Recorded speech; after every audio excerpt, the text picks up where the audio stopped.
Est-ce qu'il est bien ou pas bien de commémorer le Mawlid? Dans cette vidéo, je ne parlerai pas du tout de cette question, étant donné que j'ai déjà expliqué avec preuves suffisantes la manière dont les pieux prédécesseurs traitaient les nouvelles choses en islam dans ma vidéo « Le Mawlid et les innovations » toujours disponible sur YouTube.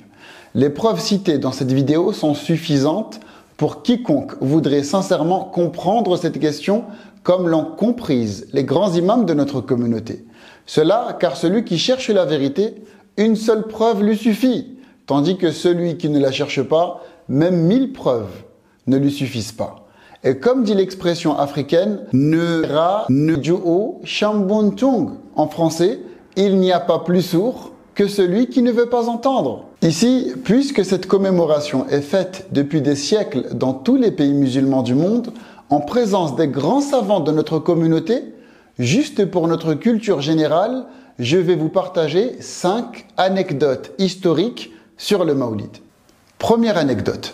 L'imam Ahmed al-Makrizi, qu'Allah lui fasse miséricorde, historien mort en l'an 845 de l'Hégire et auteur du livre Tajrid al-Tawhid al-Mufid, qui a été commenté par les Chouyour, Abdul Aziz al-Rajihi, Abdul Razzaq al-Badr, ainsi que d'autres, dans son livre Al-Mawa'id wal-i'tibar bi-dhikri al-khutat wal-athar a dit « Lorsqu'arrivait la période de cela, c'est-à-dire du Mawlid, on dressait une grande tente dans laquelle s'asseyait le sultan Al-Zahir Barkouk, sultan de l'Égypte mamelouk, mort en l'an 801 de l'Hégire. Et à sa droite, le shir al-Islam Sirajuddin al-Bulqini, suivi du shir al-Mu'taqad Ibrahim Burhanuddin Ibn Bahadur Ibn Ahmad Ibn Rifa'a al-Maghribi, suivi du fils du shir al-Islam, ainsi que d'autres personnes.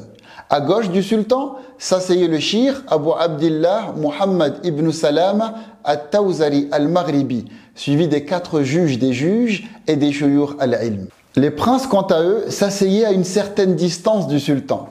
Lorsque les récitateurs terminaient de réciter le noble Coran, les mounchids intervenaient les uns après les autres. Le nombre de ces derniers était supérieur à 20. Le sultan donnait à chacun de ces mounchids une bourse contenant 400 dirhams d'argent et à chaque prince un morceau de soie. Après la prière de Maghrib, des nappes couvertes d'excellente nourriture étaient étalées pour le repas qui, une fois terminé, laissait place à des nappes de dessert. Les mounchids poursuivaient ensuite leurs chants et leurs exhortations jusqu'au tiers de la nuit.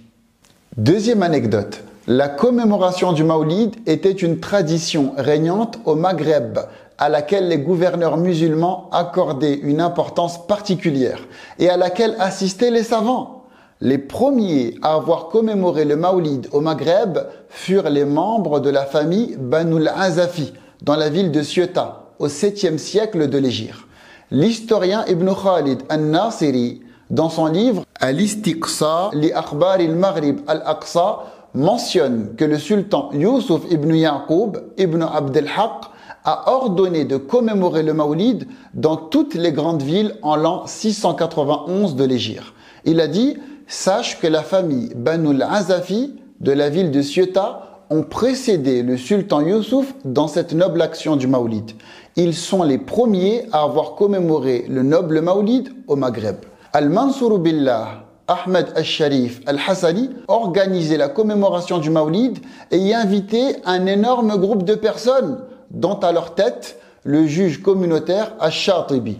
Et il chantait des qasidas faisant les éloges du prophète, prière et salut sur lui. Source, le livre Al-Istiqsa li Akhbar al-Maghrib al-Aqsa. Troisième anecdote. L'historien Ibn Jubayr al-Andalusi, mort en l'an 614 de l'Hégire, qu'Allah lui fasse miséricorde, dans son livre Rihlat Ibn Jubayr a dit « Le lieu saint où il, prière et salut sur lui, est venu au monde à l'heure de la naissance heureuse et bénie dont Allah a fait une miséricorde pour toute la communauté.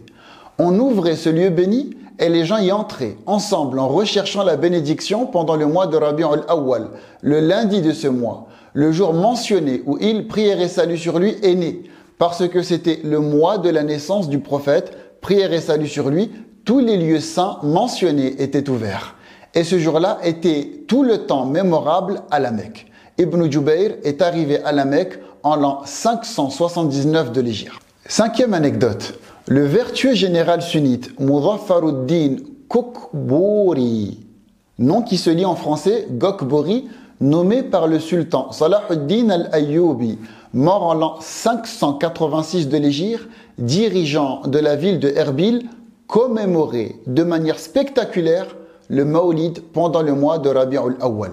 Le polymathe et éminent imam As-Suyuti, qu'Allah lui fasse miséricorde, à ce sujet a même dit: le premier à avoir organisé cette commémoration du Mawlid est la personne de Erbil, le monarque Al-Muzaffar Abu Saïd Kokbori. Fin de citation.